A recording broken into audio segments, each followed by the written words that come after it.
Welcome into the Commander's Report. I'm your host, Jack Sperry. Thank you guys so much for joining me for yet another practice report for your Washington Commanders as they are in Ashburn, Virginia for their training camp. Today was Get Back Together Sunday, and the fans were in attendance, and they absolutely showed out. It was absolutely packed at the Commanders training facility today to watch some training camp practice, and it was an eventful practice. We'll break down what happened here in just a sec, but first make sure you guys click that subscribe button if you haven't already. We have practice updates for free on this channel every single day, so if you guys want to know how Jayden Daniels is doing, how the rookies are doing, how the defense is doing, all that stuff, we'll also have the latest on the Terry McLaurin situation as it comes in right here on the channel, so click that subscribe button for daily updates on the Burgundy and Gold. So something that I want to start with here is a little bit of news, which is that Terry McLaurin is back in the building. He has not signed a new contract, but he has decided to hold in instead of hold out. Of course, these first few days of practice, he has been holding out. But with the fines getting ready to take another big leap, almost another $100,000 in fines, McLaurin decided to show up to practice and show up into the building just so that his presence is there and he can be in the meetings and he can feel like he can hit the ground running when and if that deal gets done. In fact, I don't think it's an if, I think it's a when this contract extension gets done. But, we've seen this strategy from other receivers that have, quote unquote, hold it out in the past. CD Lamb, Brandon Ayuk, they were in the building during training camp. Jamar Chase, they're in the building, attending meetings, all that stuff, but they don't practice until they get their new deal done. So this is kind of, just part of the process here, guys. Obviously, you want Terry out there on the practice field as soon as possible, because especially in the cases of Ayuk, Chase, and CD Lamb, those guys' deals kind of waited until the very end of the training camp and right at the end of the preseason leading up to the regular season. And those three guys in those respective seasons had slow starts, whether it be their team had slow starts or whether they had slow starts or both. I think it's important for these star receivers to be out there with their quarterbacks, develop that chemistry. And even if you've worked with a quarterback before, you want to get in a little bit of a rhythm before the start of the season. And you don't just want to have to be injected right before the season begins. So obviously hoping that Adam Peters and this front office comes to their senses, pay Terry McLaurin what he is worth. He's an all-pro receiver, had 13 touchdowns last year. He was really the heart and soul of that wide receiver room last year, and he would be the same thing for this team this year.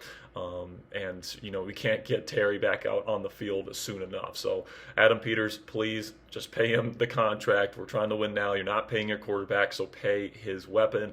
That is my message to Adam Peters today. But it is nice to see Terry out there. The fans were chanting his name. He went over and signed some autographs today. So hopefully that deal can get done sooner rather than later with him now in the building every single day. But with him technically back on the team, on the roster, whatever you guys want to call it, the team did release UDFA cornerback Fentrell Cypress. After not the greatest offseason program and not the best start to camp. So they did release him today. So that's another bit of business that we need to talk about today. But then also wide receiver Noah Brown returned to the practice field today and had a nice catch in the 7-on-7 period. So it's nice to see Noah get back on the field. Because obviously you didn't have Terry out there either. Having Noah out with that injury that he suffered during mandatory minicamp, and then Terry McLaurin being out as well. Obviously, you just have Deebo Samuel as part of your starting rotation or your expected starting rotation for week one out there, and you had rookies and backups out there like Luke McCaffrey, Jalen Lane, Chris Moore getting first team reps when those guys were out. So it was nice to see Noah get back on the field today. In terms of the actual practice, the two big kind of splash plays that people are talking about on Commanders Twitter today, Mike Sammerstrel had a pick six today, a leaping pick six down the field on a deep shot. Jayden Daniels tried to go to Jalen Lane, the rookie out of Virginia Tech, deep down the field. Sammerstrel stuck with Lane the entire way and then leaped up to get an interception and then took it to the house on the return. So Mike Sammerstrel, that's his second interception on Daniels throughout the camp so far. And that's just he's just been playing awesome, man. Sammerstrel, is obviously moving back into the slot after playing a lot on the outside last year due to necessity.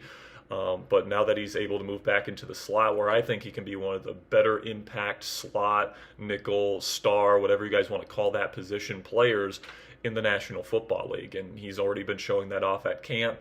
The fact that he was able to stay with Jayden Lane, one of the fastest players on this football team, step for step on a deep shot, shows that he's more than capable of sticking with these faster receivers from the slot this season. And the fact that he took it to the house after having that interception was really a sight to behold. So really good stuff from Mike Sammerstrel. But on the flip side of that, that is yet another interception for Jayden Daniels. I believe that increases his total up to 4 in camp in 4 practices. So that's a little bit concerning, but it's nothing to get overly worked up about.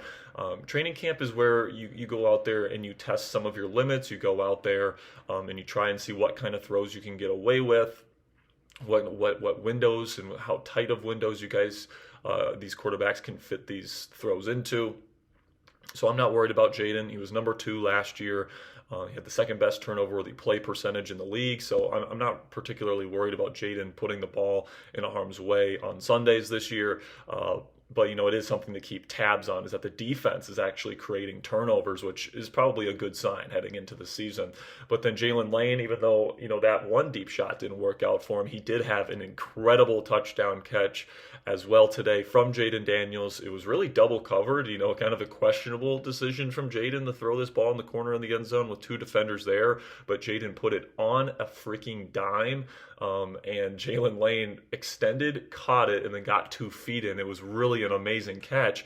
And if Jayden is capable of making those types of catches with his physical profile, where he's a great deep threat, he's a great yak threat with his speed, of course, and then if he can add toe tapping grabs with fantastic hands to his arsenal, that's just another thing that he can do and that the Commanders can rely on him to do heading into his rookie season. He's been pretty impressive at the start of camp here. Luke McCaffrey's also stepped up in a big way as well. So even though guys like Noah Brown and Terry McLaurin haven't been on the practice field, guys like Luke McCaffrey and Jayden Lane have been stepping up to at the start of camp here. And the fact that Jayden Daniels is able to make these guys look good, guys that haven't had any or just a little bit of production in the league, I think is a good sign for Jayden Daniels heading into his second year as well. So those were kind of the 2 big highlight plays of the day. And then in some other good news here, we'll wrap up with this. Santana Moss, Washington football legend, is now being named to the Commanders Ring of Honor. Big congratulations to Santana, who was one of the best route runners and deep threats of his time. He's obviously a team legend, and this is absolutely well earned from him. So congratulations to Santana. Overall, I thought it was a very fun day of practice, and we'll have more on the Commanders starting tomorrow as well. We got another practice tomorrow, so we will have that covered for you guys on this channel for free. So make sure you guys click that subscribe button if you haven't already. Until next time, guys, to the Commanders.